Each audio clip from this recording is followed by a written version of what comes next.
Hello, happy Monday.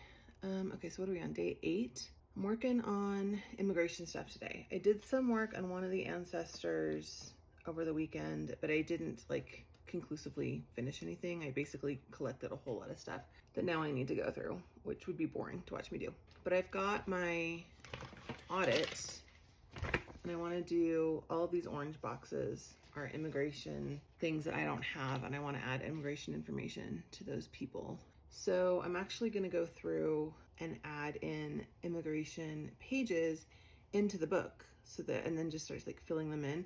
Not everybody's going to have the same immigration information. So I'm not looking for okay, we're looking for this exact, the passenger list or something that shows that they applied for citizenship, because everybody's going to have different stuff. So I'm just going to use the basic immigration pages and do a 2-page spread. So I wanted to show you though, because there's this question of how does that work when you're adding pages into this little mini book thing that I did on Canva. So I'll show you.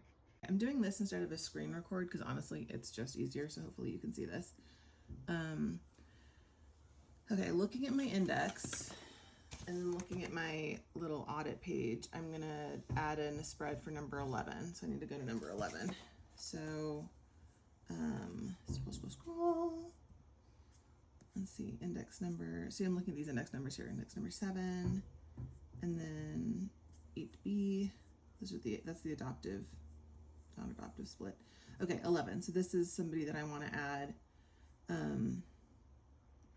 immigration page to, because right now he just has this profile for being a maternal great-grandfather, and then I've got his basic family tree, and I'm going to add in extra stuff about his family there, and then it immediately goes to the next ancestor. But I want to add in pages here so that after you look at these 2 pages, you turn the page, and then there's 2 pages on immigration. So what I'm going to do is I'm actually going to, right above these pages, there's this, the page got bigger but the menu got smaller. There's these different options. And this one that's the little, I don't know, it's a page with a little plus sign in the corner. That's the add page. So I'm going to do that. It's just going to add a completely blank page. It's not like it's adding, if I wanted to hit duplicate page, it would make this page again, but this is a completely blank page. So this is where I'm going to copy my immigration page to. So I'm actually going to pull from the members, the Canva template membership, because it'll just be easier for me. So I'm looking for the immigration list, immigration and citizenship. Okay, so here's all the Canva template links. So let's see. I don't need an immigrant ancestor profile because, well, let's see. If I click on that, it's just blank and it just says immigrant ancestor. Do I want that one, or do I want the actual? Yeah, maybe this one would be interesting. Okay, so I'm actually gonna open that in a different window. And this says, this was a template. Do you want to start designing it now? I'm going to use it for a new design.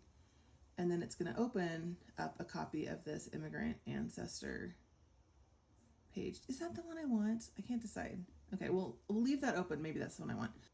Immigration map, immigration records. I'm just checking to make sure there's not something that's more, yeah, maybe this would be interesting. Country of birth. You're watching me shop my own immigration things. What's the immigration map look like again? Okay, so this just shows from here to here. I don't think that's the one I want. So I either want this immigrant ancestor or I want immigration records, I think.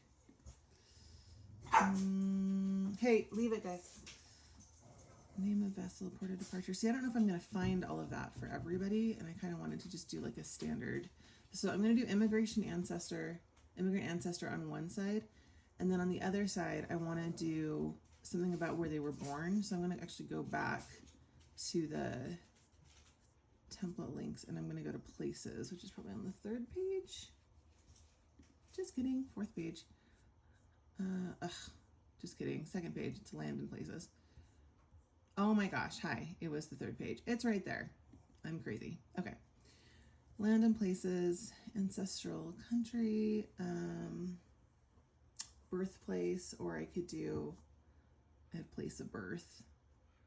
I'm going to do place of birth. I just like the way that's phrased a little bit better. use this template for a new design. Okay. So see, I've got my, the book that I'm working on open here, and then I've got these other copies of the pages that I want to put in. And I've put in this blank page, right? That you saw me add right after, like this is where I want that page to go. So I'm going to just copy everything. This is the page I want to go on the left side. So I'm just going to copy it and just hit copy paste using the tools on the keyboard. And then I'm going to do another blank page. Star, leave it. And we're going to do copy place of birth, and it needs to be this orientation because when, oh, wrong one. Okay. See, when we open the book, this is the part that's going to be in the middle. So that'll be this page on one side and this page on the other. Now you'll see it doesn't match, right? Because I have this, I've changed the color, but I can actually go and change that really fast. And this is the color that I'm going to change to. And then it's going to say, do you want to change all of it? Which right now is only 2 pages, but sure. And then that has added in the pages. If we look at it like a grid, so we've got these 2 pages for him, and then the next 2 pages are going to be immigrant ancestor. I'll just put in like stuff about the story of his immigration. And then this is going to be stuff about the place that he's from. And I'm going to use this spread for all of the immigrant ancestors. So now I can actually select this, select these 2 pages, and I can copy them. Can I? Copy. And then let me just see. So that was number 11. So now we're going to look, number 17 is the next one that I want. Oh no, that's not 17. It is 17. It just looked weird in the camera. So I can go down to index number 17 right here. And this is his profile page, and then this is his family tree, and this is then the next one, 18. So if I go to this page 17, the family tree, and I hit add page, isn't there a way? And then maybe if I paste. Oh, I didn't need to add this page, sorry. I could have just pasted, and see that's added those 2 pages. So I'm just gonna go through and I'm gonna do that for every place that I highlighted, and then I'll add in the immigration information as I find it today. Hopefully that all made sense. I mean, it's not super complicated. It's just a matter of getting used to it and then taking the time. But I really like I like getting all the pages set up and then filling them in versus like trying to get my brain in both research and design mode at the same time. And even though I had all those different immigration pages and things like that, I'm going to keep it standard so that all of the immigrants have the same 2-page spread with the immigrant ancestor and then place of birth. Even though I know I'm going to have some passenger lists for some, and some that are like, I could have included information about the ship and stuff. I'm not going to mix it up that much for this book. I will say, so the usual or the original Family Tree Notebooks pages are all PDFs, and you use a PDF editor to add text and photos. And I've been using GoodNotes forever, which is a app that I use mostly on my iPad, but sometimes on the iMac. It's not only Apple. Hi. Yes. It's not only Apple, but I've been using it on Apple forever because it was Apple first. And the thing about GoodNotes is that you can use it for like all sorts of stuff. So I use GoodNotes all the time. But I started using these Canva pages, or started making these Canva pages for people who couldn't figure out which PDF editor they wanted to use. Come on, don't do that. And I have to admit, this is the first time I'm really like working on a book like this, where I'm adding in these different pages. It is very easy, but I will say, so the design part of Canva, like actually putting the stuff together, I think it's a lot easier in Canva than it is with the PDF editor and importing the pages to GoodNotes and stuff like that. But over the weekend, 2 things happened. One was that my iPad actually filled up, which I tell people all the time, buy tons of storage so it never happens to you. I don't even know how much storage I've got on my iPad. It's the biggest you can get, and I managed to fill it up. So it's off right now, working on backing up and stuff because I wasn't doing it regularly enough.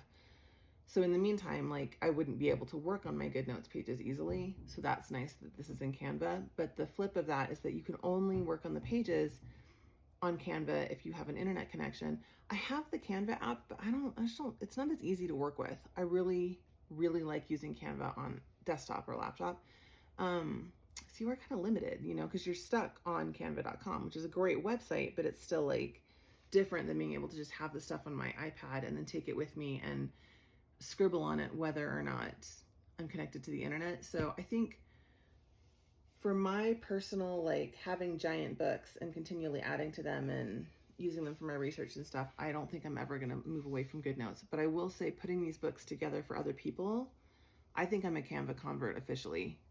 This is so much easier to just like tweak and change designs and change the colors like I showed you.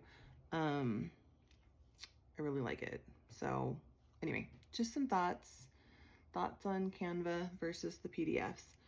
I'm going to go work on the immigration stuff, and I will talk to you guys tomorrow.